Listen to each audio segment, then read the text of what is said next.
उसी वक्त ऊपर से रस्से में बंधी हुई टोकरी नीचे आई। शहजादे ने टोकरी को सोने से भर दिया।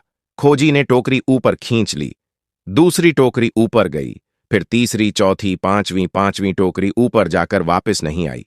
शहजादा कुछ देर इंतजार करता रहा। हर तरफ खामोशी छाई हुई थी। अचानक गड़गड़ाहट से हुई।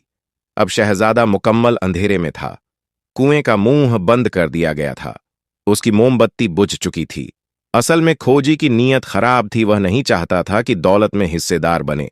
ज्यों ही सोना उसके हाथ लगा, उसने उसे गड्ढे पर लादा, कुएं पर पत्थर रखा और खुशी खुशी अपने घर की राह ली।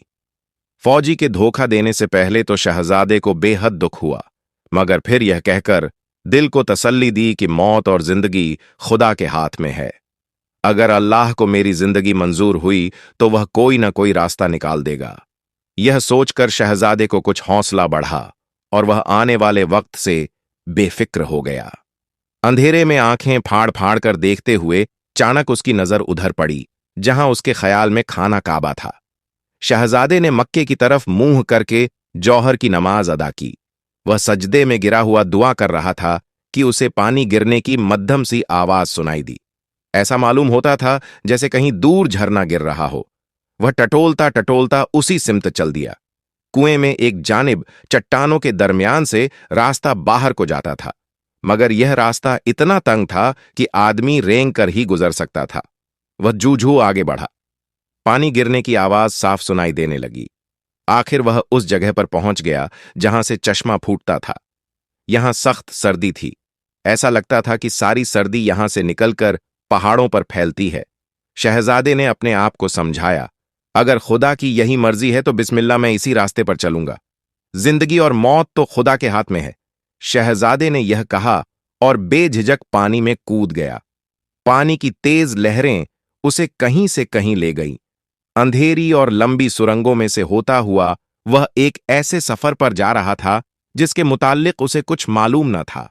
फिर उसे अपने सामने रोशनी नजर आई और यूं लगा जैसे वह चट्टानों से निकलकर एक खूबसूरत हरी भरी वादी में बह रहा हो। उस वादी में पहुंचकर शहजादे पर धूप की गर्म किरणें पड़ीं तो उसे कुछ होश आया।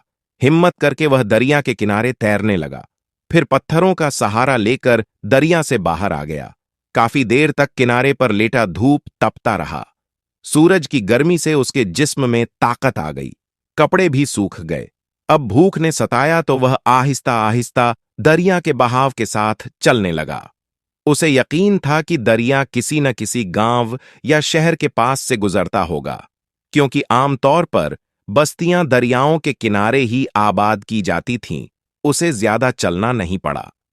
थोड़े फासले पर उसे चंद खैमे नजर आए। खैमे में रहने वाले लोग शहजादे को कुछ अजीब से लगे। वह शहजादे को देखकर बिल्कुल भी खुश न हुए, लेकिन जब शहजादे ने उन्हें बताया कि वह किस तरह मौत के मुंह से बचकर आया है और दुनिया में उसका कोई नहीं, तो उनको उस पर रहम आ गया। उन लोगों ने उसे खाने पीने को दिया और अपने पास रहने की इजाजत भी दे दी। ज्यों-ज्यों वक्त गुजरता गया वह लोग शहजादे के दोस्त बनते गए। बहुत दिनों बाद शहजादे को पता चला कि उन लोगों ने शुरू में उसे क्यों नापसंद किया था। दरअसल ये लोग डाकू थे और काफिलों को लूटकर अपना और अपने बीवी बच्चों का पेट पालते थे। वह शहर से बाहर घात लगाकर बैठ जाते। ज्यों ही कोई काफिला शहर में दाखिल होता या बाहर निकलता, यह लोग उसे लूट लेते थे। यह शहर शहजादे के बाप बादशाह की सल्तनत में ही था। शहजादे को इन कज़ाकों की जिंदगी बेहद पसंद आई। वह जल्द ही इनमें घुल मिल गया। मेरी किस्मत में यही लिखा था, मैं इन्हीं के साथ रहूंगा। शहजादे ने अपने आप को समझाया और कज़ाकों में शामिल हो गया। इसी तरह कई महीने गुजर गए। शहर के लोगों ने बादशाह से दरख्वास्त की कि हमें कज़ाकों की लूट खसोट से बचाया जाए। लुटेरों के हाथों उनकी जान हर वक्त खतरे में रहती है। शायद ही कोई काफिला होगा जो बगैर लुटे पिटे शहर में दाखिल हुआ हो। सौदागरों ने कारोबार करना छोड़ दिया है और बाजार खाली पड़े हैं।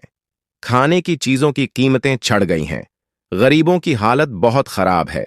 बादशाह इब्राहिम को जब यह खबर मिली तो उसने डाकुओं से निबटने का फैसला कर लिया और एक फौजी दस्ता लेकर शहर से रवाना हो गया। तकरीबन 20 मील का सफर तय करने के बाद बादशाह की फौज डाकुओं के सर पर जा पहुंची। इसने उन पर अचानक हमला कर दिया। दोनों तरफ के आदमी बहादुरी से लड़े, लेकिन डाकू तादाद में कम थे, इसलिए शाही फौज का पलड़ा भारी था। शाम होने तक डाकुओं के बहुत से साथी या तो मारे गए या कैदी बना लिए गए।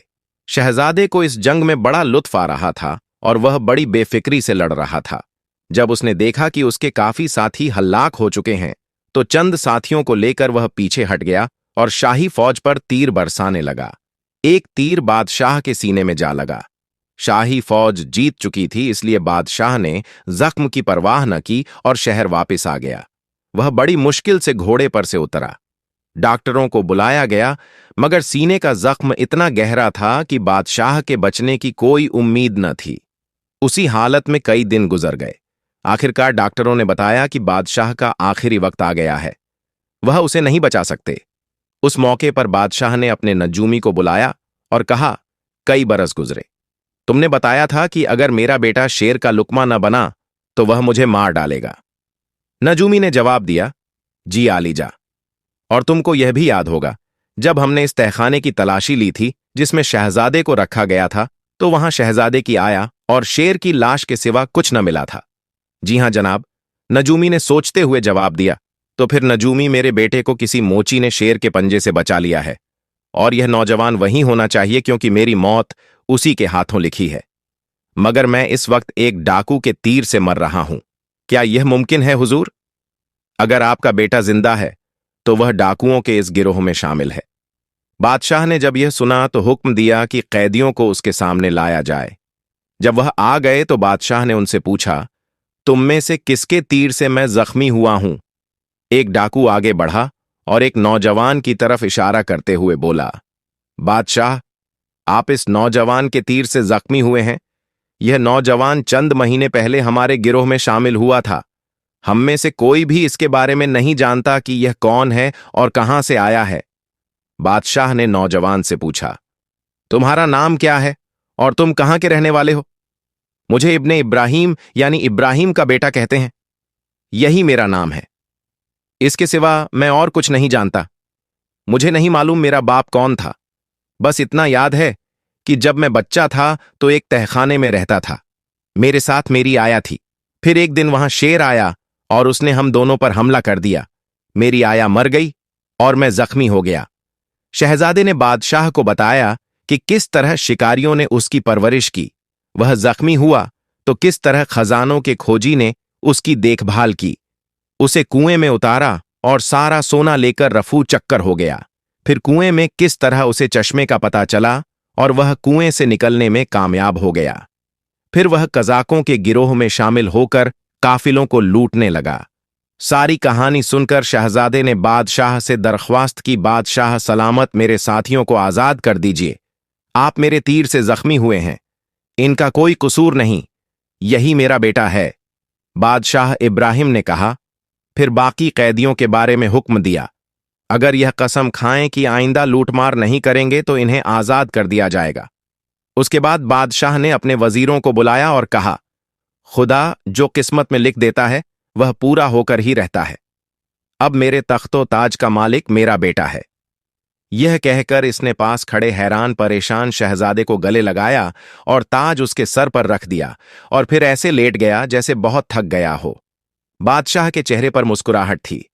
इससे पहले कि बेटा बाप से कुछ कहे, बादशाह हमेशा हमेशा की नींद सो गया। शहजाद बहुत हैरान व परेशान था कि यह क्या हो रहा है मेरे साथ। शहजादे ने अपने मरते हुए बाप से माफी मांगी और उसने अच्छे से सल्तनत संभाली। इस कहानी से हमें यह सीख मिलती है कि जो हमारी किस्मत में लिख दिया जाता है वही होकर रहता है। आज की वीडियो अगर आप लोगों को पसंद आए तो प्लीज इसे लाइक करें, शेयर करें, और अगर हमारे चैनल पर नए हैं तो हमारे चैनल को सब्सक्राइब जरूर करें। जज़ाक अल्लाह।